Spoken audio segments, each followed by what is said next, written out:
Hello everyone, and welcome to the College Football Betting Pick Show for Saturday, November 14th, 2020.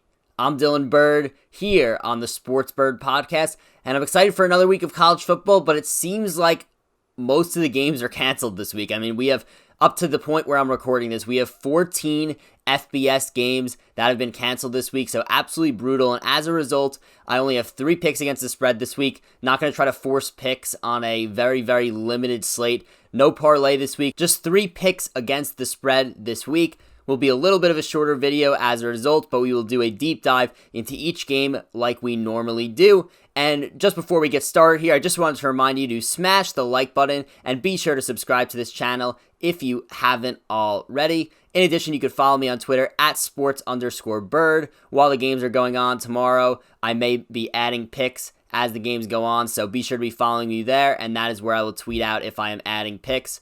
In addition, I also have been doing a NFL player prop show over on Sal Vetri's YouTube channel. The link is in the description below, so if you love NFL player props, be sure to check that out as well. And let's get started.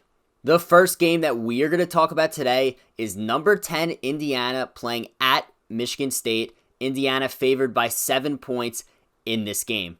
So when looking at the slate this week, this was the spread that I was probably most confused about. Now, let's start with Indiana here. Indiana, I was very skeptical about them after the first 2 weeks. Now, they did beat Penn State in week 1 on a 2-point conversion. Very controversial call in overtime. And also, if you watch that game, Penn State did dominate that game. Penn State just had a lot of turnovers in their own territory. But in terms of the total yardage, Penn State did dominate. And Indiana really didn't look that good. Michael Penix didn't look that good. And then they went and beat Rutgers the next week. So I was a little bit skeptical, and I picked Michigan last week. And then Indiana absolutely throttled Michigan 38-21. And they looked incredible. Michael Penix, he looked the best that he has all season. He completed 30 of his 50 passes for 342 yards and 3 touchdowns in last week's win against Michigan. The defense has also been really, really solid. The Hoosiers only allowed 2.7 yards per carry against Rutgers a few weeks ago, and then they only allowed 13 rushing yards on 18 carries to Michigan last week, so the run defense is really good. Now, talking about Michigan State here, this team lost 38-27 to Rutgers in week 1, so everyone was immediately like, all right, Michigan State may be the worst team in the Big Ten, and it may not be close if they're losing games to Rutgers. And then all of a sudden, Michigan goes to Ann Arbor and knocks off Michigan. However, those teams hate each other more than anything. You can usually throw out the record books in that game, throw out anything that's supposed to happen, the spread. You don't really know what's going to happen in those types of games. It was a huge rivalry game, so all right, you figure maybe Michigan State is decent and they just played a bad game against Rutgers, turning the ball over a million times. Maybe Michigan's just not that good.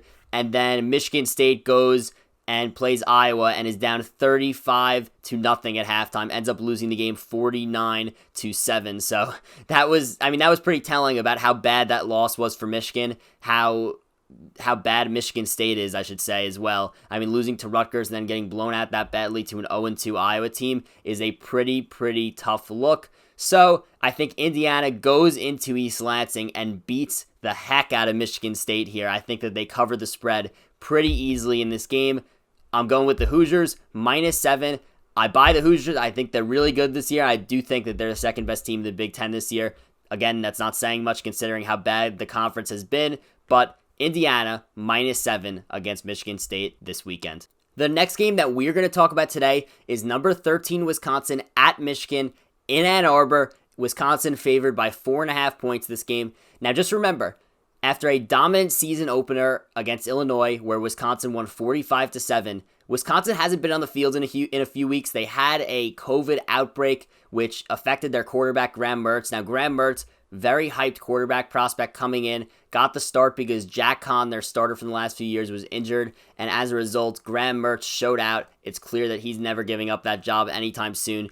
He completed 20 of his 21 passes for 248 yards and 5 touchdowns in the season opener. Just to have that kind of game in a conference game, nonetheless, in your first career game is absolutely ridiculous. I mean, 1 incompletion, 5 touchdowns, absolutely ridiculous, and then goes and tests positive for COVID. There's an outbreak amongst the team, and they get games canceled until now. Now they're saying, quote, Graham Mertz could play in this game, which probably means he's going to play if I had to guess. Obviously, this outcome of this game changes drastically if he doesn't play. So I mean, just keep a look on my Twitter. I will be updating whether he plays or whether he doesn't. But I assume that if they're saying he could play and if the team's supposed to be back this week, and it's been a few weeks since Mertz had COVID, I'm pretty sure that Mertz is going to play in this game. Wisconsin's a good team. They have some playmakers to help out Mertz. Wide receiver Danny Davis, really solid player, had a touchdown in the opener, and also tight end Jake Ferguson, who had 3 touchdowns in Wisconsin's season opener. Those guys are there to help Mertz out. So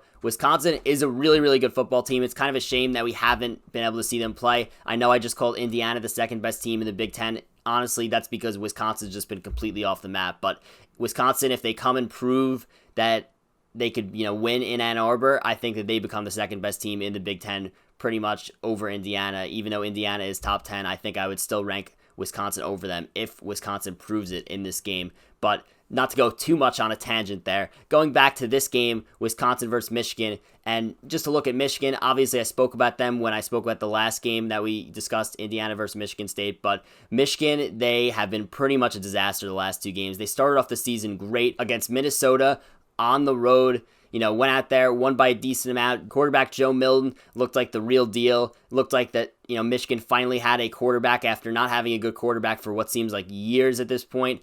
But Joe Milton, since that point, has not looked that good. Against Michigan State, didn't look that good.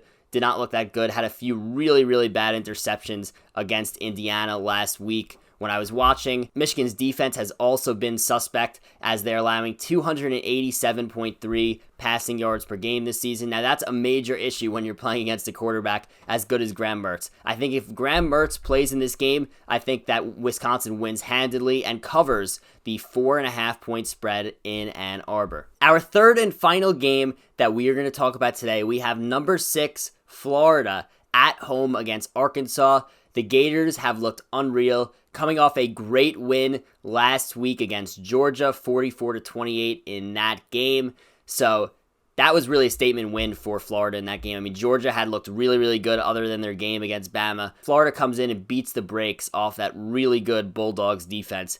And obviously, this Florida team led by quarterback Kyle Trask, who's been unreal this year, probably going to get drafted within the first 2 rounds of the NFL draft. And the Gators, as a result of having Trask ranked 5th in the FBS with 369 passing yards per game. And he's helped out a lot, Kyle Trask, by tight end Kyle Pitts. Kyle Pitts, he's ridiculous, will maybe be the first tight end, I would say likely at this point, the way that Pat Freiermuth of Penn State has been playing. Pitts has definitely outplayed him this year so far. Now, granted, the teams are a little bit different in terms of skill right now, so I think that helps Pitts out a lot, but I think Pitts will be the first tight end off the board ultimately. He has 8 touchdowns this year, so he's really, really helped Kyle Trask out and this Florida team. However, Pitts did sustain a concussion last game. He may miss this game. It's unknown. They don't report injuries in college, so he may play, he may not, but also, looking at the Florida defense here, the defense has not been that good, and that's really been what led to Florida's only loss of the season against Texas A&M, where they lost 41-38. And, I mean, look, Florida, I think, is a better team than Texas A&M, but unfortunately, they didn't win that game, and they should have won that game. It's just the defense couldn't make a single stop at all, and look, when your defense can't make stops, you're going to have some problems. So just to get into the stats here on Florida's defense, they are allowing 402 total yards per game, 29 points per game. So the defense is not that good. And as a result, they've kept a lot of lesser teams very close to them in games just because their defense just can't get a stop. And I mean, the offense kind of is just bailing them out. And now moving on to talk about the Arkansas Razorbacks here. Arkansas, one of the most surprising teams of the college football season. They're currently 3-3 after not winning an SEC game in years.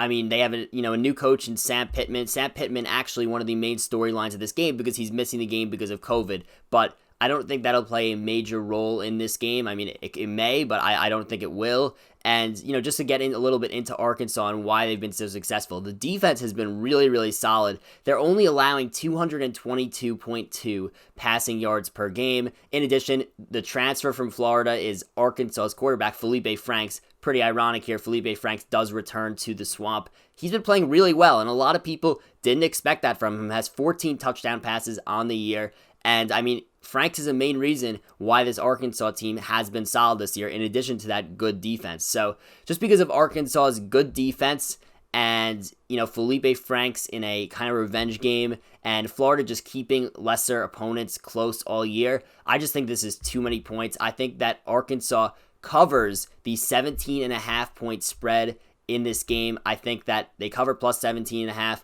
And one thing here, Arkansas is actually 6-0 against the spread this year, pretty much because they've been disrespected on all these lines because, Vegas did not expect Arkansas to be this solid this year. So as a result, they've been getting a lot of, unfavorable lines towards them. But I think they'll continue to prove the Vegas folks wrong. And I think that Arkansas covers the 17.5-point spread here against Florida.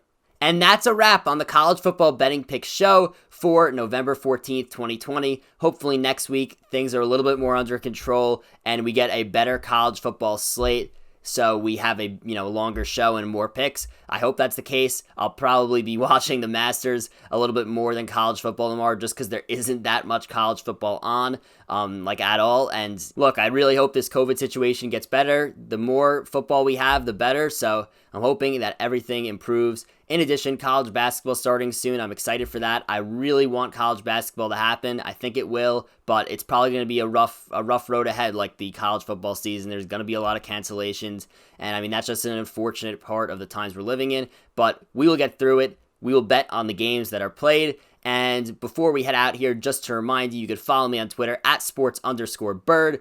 Be sure to like this video if you haven't already. Be sure to subscribe to this channel if you haven't already. I have my waiver wire show coming on Tuesday. I also have my NFL player prop show over on Sal Vetri's YouTube channel. The link is below in the description. That just came out today. So, goodbye everyone, and good luck with your betting this week.